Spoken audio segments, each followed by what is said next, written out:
Écoutez alors la lecture, Hébreux chapitre 11, je vais lire du 23e au 28e verset. Hébreux chapitre 11, du 23e au 28e verset. La Bible déclare, je vais lire au nom de Jésus-Christ. C'est par la foi que Moïse, à sa naissance, fut caché pendant 3 mois par ses parents, parce qu'ils virent que l'enfant était beau et qu'ils ne craignirent pas l'ordre du roi. C'est par la foi que Moïse, devenu grand, refusa d'être appelé fils de la fille de Pharaon, aimant mieux être maltraité avec le peuple de Dieu que d'avoir pour un temps, la jouissance du péché. Regardant l'opprobre de Christ comme une richesse plus grande que les trésors de l'Égypte. Ça me surpasse. Regardant l'opprobre de Christ comme une richesse plus grande que les trésors de l'Égypte. Car il avait les yeux fixés sur la rémunération. Il avait les yeux fixés sur la rémunération. Verset 27. C'est par la foi qu'il quitta l'Égypte, sans être effrayé de la colère du roi, car il se montra ferme, comme voyant celui qui est invisible. 28. C'est par la foi qu'il fit la Pâque et l'aspersion du sang, afin que l'exterminateur ne touchât pas au premier-né des Israélites. Alléluia. Le choix. Nous avons vu précédemment que Moïse a opéré un choix difficile mais nécessaire, parce que le Seigneur l'appelait.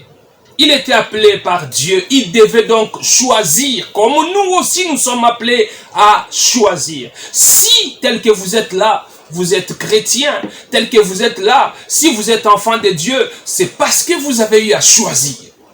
Voyez, vous avez choisi de suivre Jésus. Vous avez choisi de prendre votre vie, de la donner à Christ et de commencer maintenant à vivre par la vie de Christ. Vous ne vivez plus par votre propre vie, mais vous vivez par la vie de Christ. C'est-à-dire, votre vie à vous, c'était cette vie de péché. Votre vie à vous, c'était cette vie d'impudicité. Votre vie à vous, c'était cette vie de vol. Vous couriez derrière les femmes, vous couriez derrière les hommes. Votre vie à vous, c'était une vie de mensonges. C'était une vie de toutes sortes de mal. Mais parce qu'un jour, vous avez choisi d'abandonner cette vie, de la donner à Christ pour recevoir la vie de Christ. Vous avez donc opéré un choix. Si vous l'avez déjà fait, bien sûr. Si vous êtes enfant de Dieu, c'est-à-dire chrétien. Alléluia. Nous sommes appelés à choisir. Moïse, nous avons commencé à étudier les différents choix ou les motivations ou comment Moïse avait opéré son grand choix, son choix important. On avait dit que Moïse a refusé la gloire ou le prestige du monde. Nous avons vu cela. Ces messages sont disponibles sur notre page Facebook, Centre Évangélique Parousia, ou sur notre chaîne YouTube, CEP Channel officiel, ou en audio avec ceux qui sont avec nous dans notre groupe WhatsApp. Moïse a refusé la gloire ou le prestige du monde. Deuxièmement, on a vu que Moïse a refusé les plaisirs du monde, le péché. En quittant la maison de Pharaon, Moïse a refusé les plaisirs du monde ou le péché. Et j'aimerais rappeler ce qu'on a dit la dernière fois ici, que en étudiant le choix de Moïse dans Hébreux 11, verset 25, quand la Bible dit qu'il préféra être maltraité avec le peuple de Dieu plutôt que d'avoir pour un temps la jouissance du péché. On a dit que cela nous montre aussi quelques caractéristiques du péché. C'est que d'abord on a dit que le péché est toujours mauvais, quel que soit le profit qu'on en tire. Le péché est toujours mauvais, quel que soit le profit qu'on en tire. Lisumu ezalaraka kamabe. Ata yo moni ekomi soye yanke. Ata yo moni yo zo bima yo noza mokonzi. Yo nozo dominer parce que ozo sala lisumu. Parce que loko wana ozo sala eza lisumu, mais comme ça te procure un profit, neba yango eza mabe. quel que soit le profit que tu peux en tirer, le péché est toujours mauvais. Et on a dit aussi que le péché n'est dur que pour un temps. Ce que la Bible dit, Moïse, il a préféré être maltraité avec le peuple de Dieu plutôt que d'avoir pour un temps, la jouissance du monde, pour un temps. Ça ne dure pas. Ça ne dure pas. Même si votre vie de péché là, vous la menez depuis 50 ans, c'est rien. Par rapport à l'éternité que Christ offre, c'est rien. Beaucoup de gens ont détruit leur mariage à cause de quelques secondes de plaisir. Beaucoup de jeunes filles ont détruit leur vie juste à cause de quelques temps de plaisir. La vie est gâchée. Une jeune fille sur qui papa comptait, une jeune fille sur qui maman comptait, les parents ont investi dans son éducation. Papa partait au boulot à pied, alors qu'il avait les moyens de s'acheter un véhicule. Mais il avait préféré prendre cet argent, investir dans ton éducation. Mais parce que toi, tu avais opéré un mauvais choix. Parce que tu avais choisi d'écouter tes amis. Comment toi, jusqu'à cet âge, tu peux toujours être vierge? Non, c'est pas normal. Viens, on va s'amuser un peu. Tu es allé chez cet homme-là. Il t'a donné une grossesse. Fâché, papa a dit, tu ne peux plus rester dans ma maison. Tu fais la honte de ma famille. J'ai beaucoup investi en toi. Et regarde ce que tu me donnes. Tu préfères aller avoir une grossesse hors mariage. Quitte ma maison. Tu es allé chez cet homme-là aussi incapable de te prendre en charge. Et aujourd'hui, tu vois tes amis avec qui tu étais à l'école, qui sont en train de finir leurs études. Tu te dis, ma vie est gâchée. Pourquoi? Parce que tu avais opéré un mauvais choix à cause d'un petit temps de plaisir. Le péché ne dure pas. Ce plaisir-là, ça ne dure pas. Mais les conséquences peuvent durer longtemps. Oui. Tu as eu ce plaisir pendant un petit temps. Mais regarde comment, depuis que tu commences à souffrir, ça dure. Et les conséquences du péché peuvent même devenir irréversibles.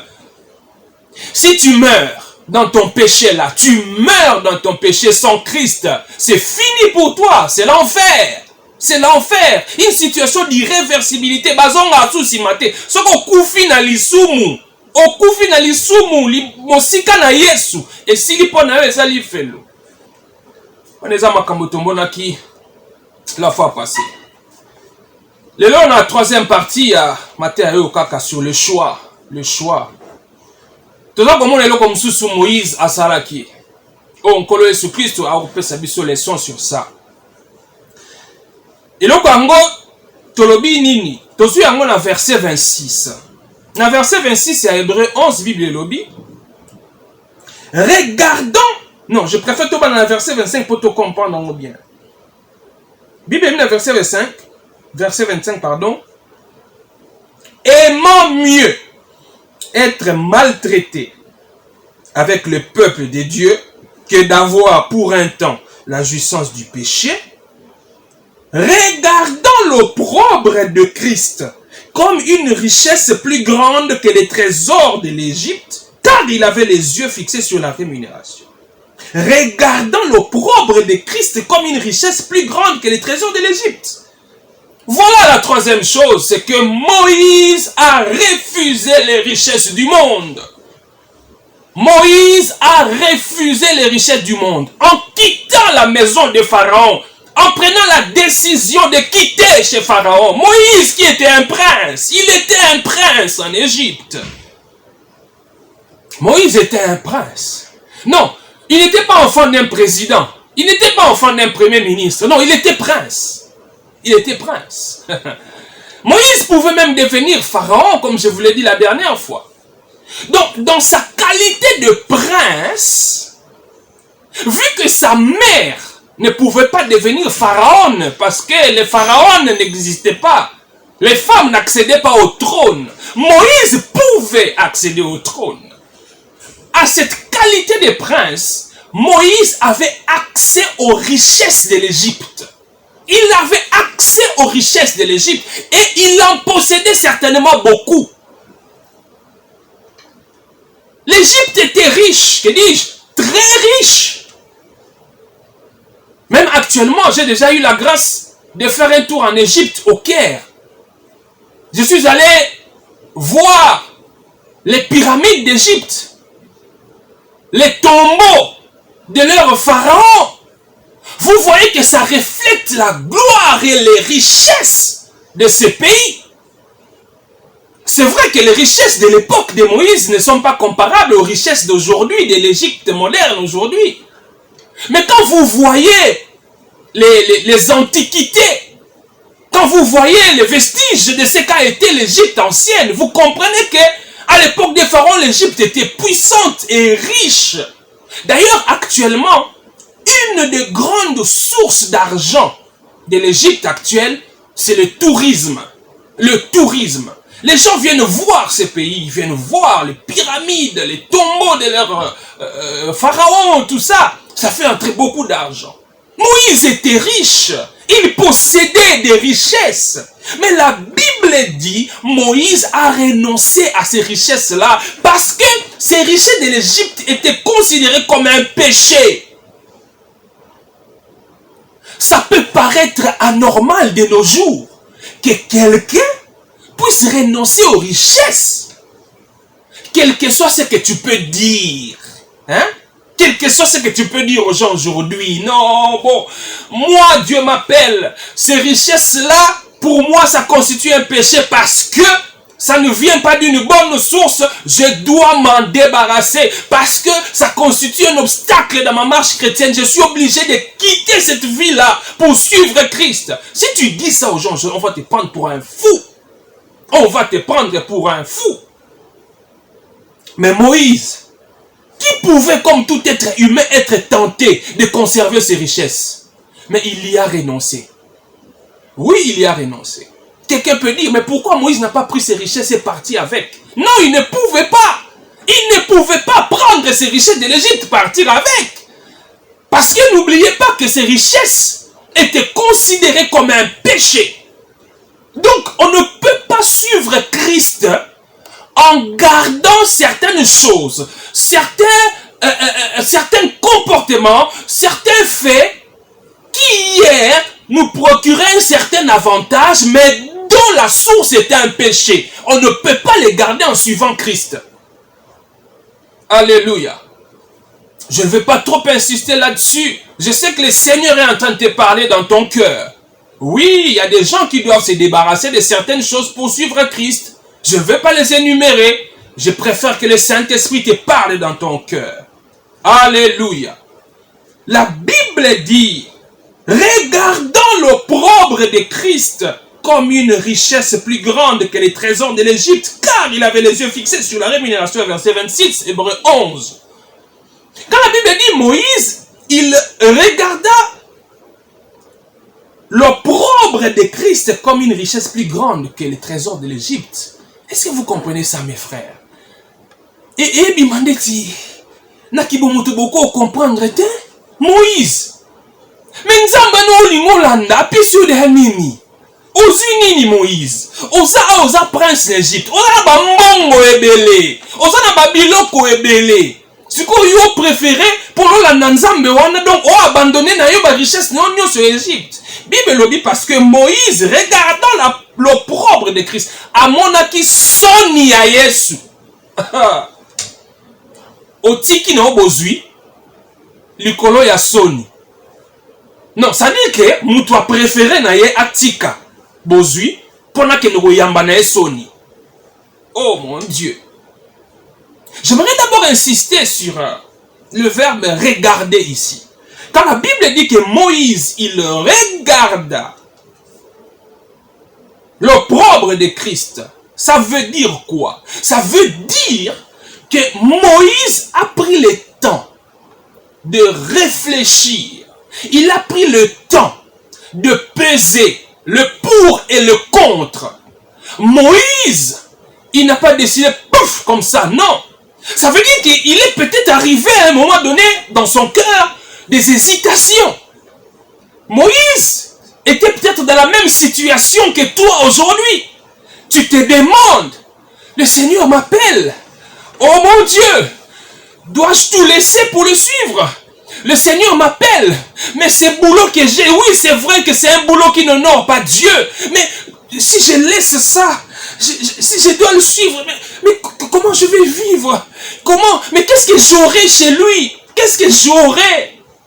Quand je considère les gens que je vois dans mon entourage, les gens qui disent suivre Jésus, mais ils ne sont pas tous riches, ils ne sont pas tous dans l'opulence comme moi aujourd'hui. Ça veut dire que si je décide d'abandonner ma mauvaise vie, cette mauvaise vie mais qui me procure de l'argent, qui me procure beaucoup de bénéfices, et que j'ai choisi de suivre le Christ, deviendrai-je comme les gens qui sont autour de moi? Ces gens que je vois, des familles aussi simples, des familles qui ne donnent pas vraiment l'impression d'être riches. Je dois devenir comme ces gens-là. Tu te poses des questions. Oui, tu te poses des questions. Moïse s'est posé des questions. Moïse a réfléchi. Oui, parce que la décision que Moïse devait prendre était une grave décision. Oui, c'était une grave décision. Suivre Christ, c'est une grave décision, mes frères. Suivre Christ, c'est une grave décision. Oui, quand Jésus dit, celui qui veut me suivre doit porter la croix, porter sa croix. Bandeko, eza masekite, kolanda Yesu Kristo. Oui, kolanda Yesu Kristo. Eza kaka ba moment te oyo kosekatango nyonso. Te, ekoya pe, bangonga oyo toyoka pasi, polanda ki Yesu Kristo. Mais si la Bible est lobby, Moïse, après avoir réfléchi, a comprendre que Soni, ya Christo, eleki kutu elengi, que bozui on a ça en Égypte. Alléluia. Ça c'est Dieu qui peut faire ça. Oui, c'est Dieu qui peut produire ça en vous. Et il y a quelqu'un sur qui le Seigneur est en train de travailler en ce moment. Oui, il y a ce sentiment-là que le Seigneur est en train de déposer dans ton cœur. Tu es maintenant en train de voir que tout ce que tu pouvais avoir dans le monde là, tu es en train de le voir comme de la boue. Ça n'a plus d'importance à tes yeux. Tu es pressé par le Seigneur de le suivre. Oui, c'est Dieu qui dépose ces sentiments dans ton cœur. C'est lui qui t'appelle, ma soeur. C'est lui qui t'appelle, mon frère. Alléluia. Paul a dit... biloko ezaki na ngai lobi lokola biloko ya lokumu me lelo nakomi komona ngo lokola potopoto pona nini po nazwa Yesu parce que j'ai gagné Christ. Moïse a vu l'opprobre de Christ. Opprobre veut dire c'est une grande honte. Disons-le, c'est une grande honte publique. Eza na basoni musoko oyo kango yo moko. Pour peut-être batu ba yebaki te que ozwa ki telle décision. Mais si quand tu as opprobre, et ce qui n'est pas dans mon côté, c'est-à-dire les gens savent, les gens voient, ils savent. C'est une honte publique. Moïse oza zoba, yoza zoba penda yo Moïse oza yuma. Okotika bozunio sonanda kwa Pharaon, pono la nzambe. Moïse, wa maele to abolema. C'est ce qu'on pouvait dire à Moïse. Mais Moïse a considéré cela comme étant plus joyeux de subir cet opprobre de Christ que de garder les richesses pécheresses de l'Égypte. Moïse s'est considéré, il s'est vu comme le Messie, le Christ, le libérateur. N'oubliez pas, je vous l'ai dit, je crois dans une des sessions ici, que Moïse était, Moïse était un type de Christ. C'est-à-dire, la vie de Moïse, beaucoup de choses qui se sont passées dans la vie de Moïse, reflétaient Christ. Ce que Christ allait subir, ce que Christ allait faire. Donc Moïse, il s'est vu dans la position du Christ. Dieu m'a appelé à libérer ce peuple. Mais faire cette volonté de Dieu ne sera pas toujours facile. Oui, la honte est là, l'opprobre est là. Mais je préfère cet opprobre de Christ, du libérateur, du Messie, que d'avoir les grandes richesses d'Égypte. Faire la volonté de Dieu. Oui, quel que soit ce que cela peut m'écouter. Faire la volonté de Dieu. Même si cela peut apporter la honte. Même si cela peut provoquer des moqueries. Mais faire la volonté de Dieu, c'est ce à quoi je suis appelé. Moïse a réalisé cela. Il a réfléchi à cela. Il a pesé les pour et les contre. Alléluia. Oh, ma soeur, mon frère. Toi qui t'engages dans la voie du Christ. Sache-le bien. Qu'il n'y aura pas que de roses. Oui, il y aura des moments d'humiliation. Il y aura des moments où les gens qui hier, quand tu étais dans le monde, ne pouvaient même pas atteindre ta cheville, qui se moqueront de toi. Oui, ces gens-là, ils se prendront pour des gens supérieurs à toi. Oui, tu devras accepter cela. À cause de Christ. Oui, à cause de Christ, tu devras accepter cela. Moïse, qui hier, prince en Égypte, l'accès lui était donné facilement auprès du pharaon. Mais vous imaginez quand il est sorti de la maison de pharaon, il est parti à l'âge de 40 ans. Il revient 40 ans plus tard. Pour voir le pharaon, même pour venir délivrer les messages, il fallait passer par des intermédiaires. Il fallait être annoncé. Les diables pouvaient dire à Moïse, tu vois, tu étais ici hier. Tu mangeais à la même table que le grand pharaon. Mais maintenant, tu vois, depuis que tu as introduit l'audience, pour qu'on puisse te recevoir, toi et Aaron, on vous fait attendre depuis 2 jours. Vous ne faites qu'attendre. Tu vois que tu as perdu. Les diables pouvaient lui dire ça. Mais Moïse, il disait, je préfère cet opprobre, cette honte des libérateurs. Parce qu'il s'est identifié à Christ. Il s'est identifié à Jésus. Alléluia. Moïse croyait que les pires souffrances pour Christ avaient plus de valeur que les meilleures choses du monde. Oui, Moïse le croyait. Souffrir pour Christ valait mieux que d'avoir les plus grandes richesses de ce monde. Alléluia. Alléluia. Il y a quelqu'un qui est en train de souffrir maintenant pour Christ. Peut-être parce qu'il a refusé les richesses de ce monde, acquises de manière pécheresse. Sois joyeux, mon frère. Papa, sois joyeux. Maman, sois joyeuse. Oui, oui. Ta situation, suivre Christ, c'est beaucoup mieux. J'ai dit, c'est beaucoup mieux. Ce jour-là, quand nous allons nous retrouver dans l'éternité auprès du Seigneur, j'aimerais vous rencontrer. Pour qu'on se dise, ah, nous avions opéré un bon choix. Nous avons bien fait de choisir Christ. Regardez maintenant, nous sommes avec lui. Dans la félicité éternelle. Oui, j'aimerais qu'on se rencontre ce jour-là au ciel.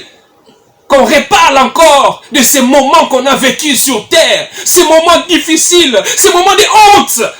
Cette honte que nous avons subie à cause de Christ. L'opprobre que nous avons subi à cause de Christ. Tamba ochola biso pona Yesu. Tamba yoza yuma, yoza zoba, yotata mukoloboye, yoza professeur, yoza ministre.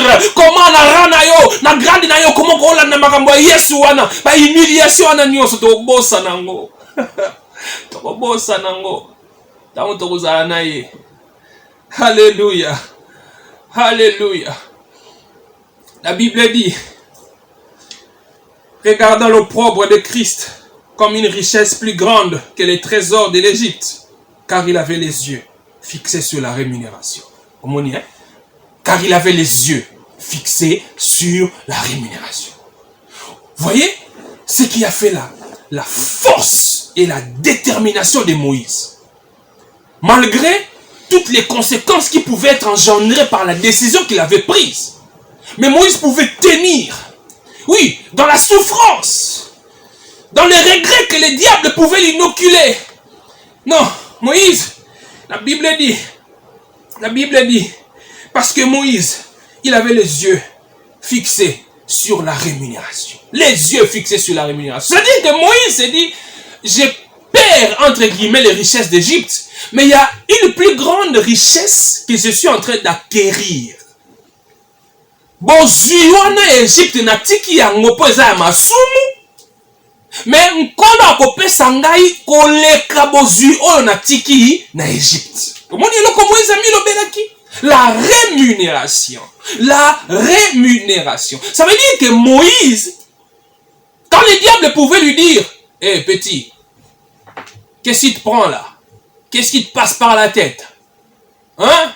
T'es prince. Tu sais que t'es prince. Est-ce que tu sais qu'en qualité de prince, tu as droit à ça, à ça, à ça, à ça? Est-ce que tu sais qu'en qualité de prince, tout ce qui appartient au pharaon t'appartient aussi? Est-ce que tu sais qu'en qualité de prince, tout ce qui appartient à l'Égypte t'appartient? Et tu veux renoncer à tout ça? Hein, Moïse? Petit, réfléchis bien. Attention, tu sais ce qui peut t'arriver? Tu veux commencer à manquer de tout? Tu veux devenir comme ces esclaves israélites? Tu veux devenir comme eux? Ici, dans la maison des pharaons, tu as l'abri du besoin. Mais là-bas, tu sais que tu devras quémander pour avoir à manger? Est-ce que tu sais que tu devras travailler dur pour avoir à manger? Ici, dans la maison des pharaons, les gens travaillent pour toi. Toi, tu ne fais que manger. Mais là-bas, tu devras travailler durement. Tu vas souffrir, Moïse. Le diable pouvait lui dire ça. Mais Moïse avait réalisé que même si je laisse ces richesses du monde, le Seigneur va pourvoir à mes besoins. Alléluia. Le Seigneur va pourvoir à mes besoins. Et comment le Seigneur pourvoit aux besoins de ses enfants? Je n'aimerais pas revenir sur l'enseignement qu'on a eu ici sur les besoins et l'envie. Ça se trouve sur notre page Facebook et YouTube. Mais je pourrais insister sur une autre chose aujourd'hui. Dans Philippiens, lisons. Philippiens, chapitre 4, verset 19. Dans Philippiens, chapitre 4, verset 19, la Bible dit que Dieu pourvoira à tous vos besoins selon sa richesse avec gloire en Jésus-Christ. Dieu pourvoira à quoi? À tous vos besoins selon sa richesse avec gloire en Jésus-Christ. Moïse avait compris que la rémunération de Dieu est et sera toujours plus grande, plus supérieure que ce que le monde peut donner. Oui, ma soeur, mon frère, c'est ce que tu dois réaliser. Ce que Dieu peut donner est toujours plus grand que ce que le monde peut donner avec ses péchés. Et maintenant, quand Philippiens nous dit que Dieu pourvoira à tous vos besoins selon sa richesse. Selon sa richesse. Voilà ce que nous devons comprendre, mes frères. La Bible ne dit pas que Dieu pourvoira à vos besoins à partir de sa richesse. Ce n'est pas ce que la Bible dit. La Bible dit que Dieu pourvoira à vos besoins, à tous vos besoins, selon sa richesse. Oui, c'est ce que Dieu fait. Pour nous, ses enfants, il pourvoit à nos besoins selon sa richesse. Pas à partir de sa richesse. Je vais expliquer. Ça veut dire quoi? Je vous donne un exemple. Vous êtes parents comme moi. À supposer que vous avez un salaire de 7 000 $ le mois. Vous habitez une parcelle qui vous appartient. Vous n'êtes pas donc comme nous autres. Quand on arrive les 25, on commence à se taper la tête pour réunir l'argent et payer le loyer. Mais vous habitez une maison qui vous appartient. Donc tout ce que vous avez à payer, c'est la facture de l'eau et de l'électricité. Même si ça vient rarement, mais vous payez quand même. Donc vous n'avez pas beaucoup d'inquiétude en ce qui concerne votre logement. Parce que vous avez un logement qui vous appartient. Et vous avez un bon salaire de 7 000 $ le mois. Et avec les épargnes en banque, vous avez plus de 50 000 $ qui sont là, en réserve. Mais maintenant, vos enfants le matin, quand ils doivent partir à l'école, ils doivent manger, prendre le déjeuner. Regardez comment vos enfants mangent. Vos enfants, ils prennent du thé avec un sachet de lait. Le lait en poudre, là. Vous avez les sachets là qu'on vend. Bon, je crois que ça dépend des zones. Là où moi je suis, on vend les petits sachets là. Ça part, je crois, de 300 francs, 400 francs ou peut-être 500. Maintenant, vous, avec tout ce que vous avez comme argent, comme richesse, votre enfant, avant de partir à l'école, il mange un pain de 200 francs là, coupé de moitié, avec un sachet de lait là qui coûte 300 400 francs. Et puis, même s'il voudrait bien associer à cela un peu d'omelette ou de margarine ou du beurre, non. Il n'a droit que à une boule de cacahuètes. Vous voyez, je ne sais pas si dans votre quartier on vend ça aussi. Là, moi, j'habite, on vend. Il y a des cacahuètes, un gouba. Quand on a moi sachet, moi, je vais te 100 francs. Et ben, en tout cas, 100 francs. 100 francs ou peut-être 200, mais ben, on a 100. Si yo, avec tout ce que tu as en banque, ton enfant, le matin, il prend ses petits sachets de lait, la moitié d'un pain qui coûte 200 francs, et puis cette boule de cacahuètes qui coûte 100 francs. Maintenant, est-ce que votre enfant, il mange selon votre richesse ou il mange à partir de votre richesse? Votre enfant, son déjeuner, ce n'est pas un déjeuner selon votre richesse, c'est un déjeuner à partir de votre richesse. Ça veut dire que ce qu'il a là, ça vient de vous. C'est vous qui le lui offrez. Mais ça ne reflète pas votre richesse. Maintenant, la Bible dit, le Seigneur, il pourvoit à nos besoins selon sa richesse, pas à partir de sa richesse. Alléluia. Est-ce que vous pouvez comprendre? Et là, madame Kozana Yesu. C'est comme une femme dont le mari, en banque, il peut mobiliser plusieurs centaines de milliers de dollars. C'est-à-dire, ton mari, dans son compte, il peut avoir 400 000, 500 000 dollars. Mais maintenant, regarde comment tu t'habilles. Ton mari, il ne peut pas, non, il peut, mais il ne veut pas t'acheter même un super wax. Toi, tu es championne en super soso, en nzulukable, en je ne sais quoi. Donc, c'est pas du bon marché là, c'est pas à la portée de toutes les bourses qui coûtent moins cher. Et pour ton moyen de transport, tu aurais bien voulu avoir un véhicule assez haut, avoir un 4x4. Mais ton mari, il t'a acheté une petite Toyota IST. Et puis, ce n'était même pas une voiture neuve. C'était une occasion de kin. Seconde main de kin. Mais tu as quand même une voiture, tu t'habilles quand même. Mais est-ce que tu t'habilles selon la richesse de ton mari ou tu t'habilles à partir de la richesse de ton mari? Selon, ça veut dire quoi? Ça veut dire que quand on te voit, tu reflètes les avoirs de ton mari. Tu reflètes les avoirs de ton mari. On parlait avec des amis, un jour on suivait, vous savez, le fameux, le célèbre procès qui est passé, je crois le procès 100 jours. Parmi les personnes qui sont venues parler, il y a une dame qui venait, qui a parlé de son mariage avec son époux. Alors quand elle citait l'argent qu'ils avaient eu comme cadeau, ça scandalisait beaucoup de gens. Ah!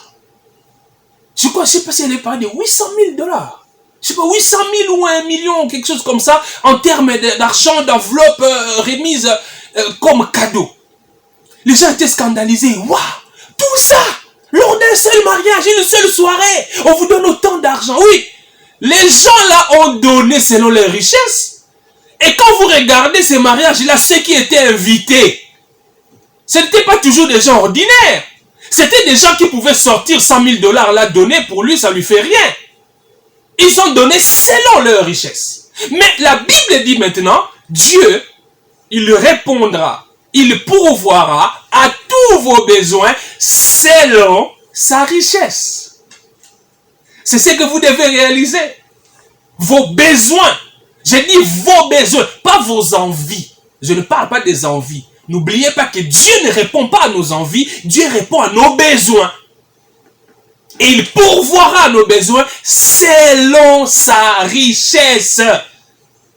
Avec gloire en Jésus-Christ. En Jésus-Christ.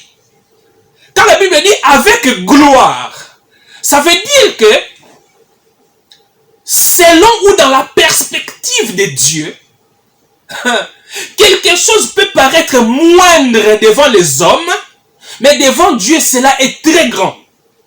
Alléluia. Avec gloire. C'est-à-dire, Dieu peut donner quelque chose que vous, là, vous considérez comme petit. Mais il peut faire éclater sa gloire au travers de cela. Il pourvoira à tous vos besoins selon sa richesse. Moïse a vu cela. Moïse a vu cela. Le Seigneur, il pourvoit toujours à nos besoins selon sa richesse. Vous qui décidez d'abandonner ces choses-là même si elle vous procurait du bien, mais à cause de Christ, vous décidez d'abandonner. Sachez que le Seigneur pourvoira à tous vos besoins, non pas à partir de sa richesse, mais selon sa richesse. Alléluia. Moïse a été rassuré d'une vie plus que bénie, d'une vie beaucoup plus bénie, en abandonnant les richesses d'Égypte, les richesses du péché, pour suivre le Seigneur. Alléluia. J'aimerais terminer en disant ceci. Quand vous lisez ce passage de Hébreux chapitre 11, verset 26, vous allez comprendre avec l'aide du Saint-Esprit que l'accent est mis ici sur la rémunération. Quelle rémunération? La rémunération éternelle. Alléluia. La rémunération éternelle. Rien ne vaut la vie que nous avons en Christ.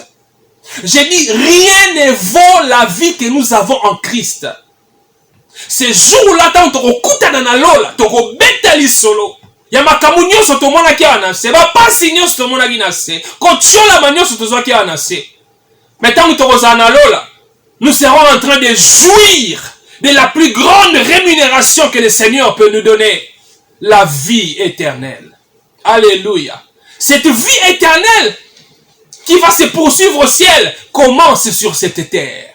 Oui, ça commence sur cette terre. C'est cette vie éternelle que Christ te donne. C'est ce qui fait que toi, tu es différent de tout le monde. C'est ce qui fera de toi une femme différente de toutes les autres femmes. C'est ce qui fera de toi une femme respectée par des gens qui ont de plus grandes richesses que toi. Mais ces gens-là te craindront, ils te respecteront à cause de Christ. À cause de Christ, à cause de sa vie qui est en toi. Alléluia. Tu dois faire un choix. Oui, tu dois faire un choix. Moïse a refusé. Il a refusé les richesses du monde. Les richesses pécheresses du monde. Parce qu'il a vu la rémunération. Le Seigneur pourvoira à tes besoins, ma soeur, mon frère. Selon sa richesse. Et au-delà de ça, lui, il te garantit et te donne la vie éternelle. Alléluia. Prions le Seigneur. Prions le Seigneur. Là où vous êtes, si vous le pouvez, parlez à Dieu. Oui, parlez-lui. Parlez à Dieu. Seigneur Jésus-Christ, tu es notre plus grande richesse. Car la vie éternelle, c'est toi. On peut subir de la honte, l'opprobre sur cette terre à cause de toi. Cela nous réjouit. Oui, cela nous réjouit quand on nous maltraite, quand on nous traite de tous les maux. Parce que nous te suivons. Je prie pour ma sœur, pour mon frère. Seigneur, donne-nous la force de tenir. Ouvre les yeux de nos cœurs. Illumine les yeux de nos cœurs. Que nous comprenions la richesse qu'il y a en toi. Oui, le diable veut nous faire croire que le plaisir du monde vaut mieux que le plaisir en Christ. Non. Seigneur, donne-nous de comprendre et de réaliser que la rémunération que toi tu donnes vaut mieux, vaut plus que ce que le monde peut donner avec péché. Au nom de Jésus, je prie que ta faveur soit sur ma sœur, sur mon frère, ainsi que pour moi-même. Amen. Amen, amen, amen.